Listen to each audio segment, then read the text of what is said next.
നമസ്കാരം, കലാകൗമുദി ഓൺലൈനിലേക്ക് സ്വാഗതം. കേരള കോൺഗ്രസിൽ ഇതാ ഒരു പുത്തൻ താരോദയം. കെ എം മാണിയുടെ ചെറുമകൻ K M Mani junior Kerala Congress രാഷ്ട്രീയത്തിലേക്ക് പിച്ചവയ്ക്കുകയാണ്. കേരള കോൺഗ്രസിന്റെ വിദ്യാർത്ഥി വിഭാഗമായ KSCയുടെ സംസ്ഥാന പ്രസിഡന്റായാണ് കെ എം മാണി ജൂനിയറിന്റെ അരങ്ങേറ്റം.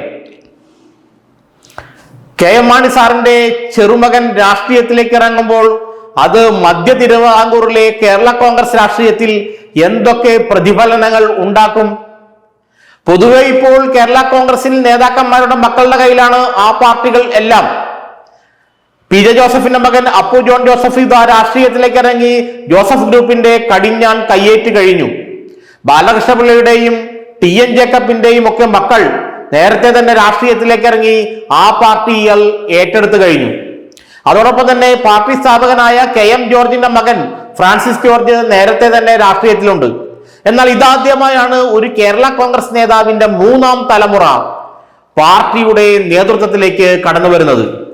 ജോസ് കെ മാണിയുടെ മകൻ കെ എം മാണി ജൂനിയർ KSCയുടെ സംസ്ഥാന അധ്യക്ഷനാകുമെന്ന് ആ പാർട്ടിയുമായി ബന്ധപ്പെട്ടവർ വെളിപ്പെടുത്തുന്നു. അത് ഒരു പുതിയ ദിശാസൂചികയാണ്. കെ എം മാണിയുടെ ചെറുമകൻ കെ എം മാണി ജൂനിയർ, അതേ പേര് തന്നെയാണ്, കെ എം മാണി സാറിന്റെ പേര് തന്നെയാണ് ജോസ് കെ മാണിയുടെ മകൻ കെ എം മാണി ജൂനിയറിനും ഇട്ടിരിക്കുന്നത്. അതുകൊണ്ട് തന്നെ കെ എം മാണി എന്നത് കേരള കോൺഗ്രസുകാർക്ക് പൊതുവെയുള്ള വികാരമാണ്, പ്രത്യേകിച്ച് കോട്ടയം ജില്ലയിൽ.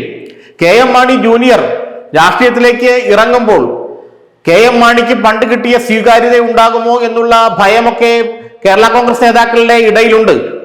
കാരണം മറ്റൊന്നുമല്ല, ജോസ് കെ മാണിക്ക് ഇതുവരെ കെ എം മാണിയുടെ അടുത്തെങ്ങും എത്താൻ സാധിച്ചിട്ടില്ല. പാലാ പോലൊരു മണ്ഡലം 50 വർഷം മാണി സാറ് കൈവശം വച്ചെങ്കിലും ജോസ് കെ മാണി ഏറ്റെടുത്തപ്പോൾ അവിടെ കേരള കോൺഗ്രസ് പരാജയപ്പെട്ടു. അതുകൊണ്ട് തന്നെ ജോസ് കെ മാണിയെ ഒരു കെ എം മാണിയുടെ പിൻഗാമിയായിട്ട് വളരെ കുറച്ച് കേരള കോൺഗ്രസ് നേതാക്കളെ അംഗീകരിക്കുന്നുള്ളൂ. പക്ഷേ ചെറുമകൻ ജോസ് കെ മാണിയുടെ മകൻ K M Mani junior Kerala Congress രാഷ്ട്രീയത്തിലേക്ക് കടന്നു വരുമ്പോൾ ഒരുപക്ഷെ മൂന്നാം തലമുറ, ഇതാദ്യമായിട്ടാണ് കേരള കോൺഗ്രസ് നേതാവിന്റെ ഒരു മൂന്നാം തലമുറ രാഷ്ട്രീയത്തിലേക്ക് കടന്നു വരുന്നത്. രണ്ടാം തലമുറയിലുള്ള എല്ലാവരും അവരുടെ പിതാക്കന്മാരുടെ പാർട്ടിയെ കൊണ്ടുനടക്കുകയും മന്ത്രിമാരാവുകയും MLA-മാരാവുകയും ചെയ്തപ്പോഴും മൂന്നാം തലമുറ ആരും കടന്നു വന്നിട്ടില്ലായിരുന്നു. ഇപ്പോൾ ഇതാ മൂന്നാം തലമുറയും എത്തിക്കഴിഞ്ഞു. ജോസ് കെ മാണി അടുത്ത നിയമസഭാ തെരഞ്ഞെടുപ്പിൽ പാലായിൽ നിന്ന് ജനവിധി തേടുമെന്നാണ് പറയുന്നത്. കഴിഞ്ഞ തവണ പാലായിൽ മത്സരിച്ചെങ്കിലും തോൽക്കാനായിരുന്നു വിധി. അടുത്ത തവണയും പാലായിൽ ജനവിധി തേടുമെന്ന് ഏറെക്കുറെ തീരുമാനിച്ചു കഴിഞ്ഞു. കടത്തുരുത്തിയിൽ അദ്ദേഹം മത്സരിക്കുമെന്നാണ് പറഞ്ഞിരുന്നെങ്കിലും ഇപ്പോൾ പാലിൽ തന്നെ മത്സരിക്കാനാണ് ഉദ്ദേശിക്കുന്നതെന്നും ജോസ് കെ മാണിയുമായുള്ള അടുത്ത വൃത്തങ്ങൾ നമ്മളോട് പറഞ്ഞിട്ടുണ്ട്. അതിനർത്ഥം ജോസ് കെ മാണി കഴിഞ്ഞാൽ പാലാ സീറ്റ് ചെന്നു ചേരുന്നത് ഈ കെ എം മാണി ജൂനിയറിലേക്കായിരിക്കും.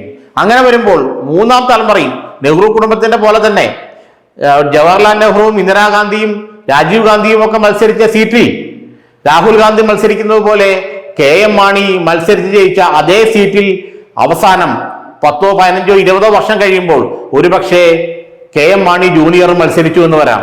അങ്ങനെ കേരള കോൺഗ്രസിലെ ഒരു തലമുറ മാറ്റത്തിന്റെ ദിശാസൂചികയാണ് കെ എം മാണി സാറിന്റെ കൊച്ചുമകനിലൂടെ നമുക്ക് കാണുന്നത്. കെ എം മാണി സാറിന്റെ കൊച്ചുമകൻ എന്നുള്ള പേര് തന്നെ കേരള കോൺഗ്രസിന് വളരെ വൈകാരികമാണ്. കാരണം കെ എം മാണിയാണ് എക്കാലത്തും കേരള കോൺഗ്രസിന്റെ സമുന്നതനായ നേതാവ്. എന്നാൽ കെ എം മാണി ജൂനിയറിനെതിരെ മറ്റു ചില ആരോപണങ്ങളൊക്കെ ഉയർന്നുവന്നിട്ടുണ്ടായിരുന്നു. അദ്ദേഹം കാർ ഓടിക്കുമ്പോൾ അതിടിച്ച് ഒരു ചെറുപ്പക്കാരൻ മരിച്ച സംഭവമൊക്കെ ഉണ്ടായിരുന്നു. എന്നാൽ അതെല്ലാം പിന്നീട് തേഞ്ഞു മാഞ്ഞു പോവുകയായിരുന്നു. ഏതായാലും K M Mani junior, K M മാണിയുടെ കൊച്ചുമകൻ, അതേ പേരിൽ തന്നെ കെ എം മാണി ജൂനിയർ എന്ന പേരിൽ തന്നെ കേരള കോൺഗ്രസ് മാണി ഗ്രൂപ്പിനെ നയിക്കാനെത്തുമ്പോൾ കേരള കോൺഗ്രസുകളുടെ ചരിത്രത്തിൽ ഒരു പുതിയ അധ്യായം പിറക്കുകയാണ്. കേരള കോൺഗ്രസിൽ ഇതാ മൂന്നാം തലമുറ രംഗത്ത് വരുന്നു. മൂന്നാം തലമുറക്കാരുടെ കയ്യിലായിരിക്കും ഇനി കേരള കോൺഗ്രസിന്റെ ഭാവി.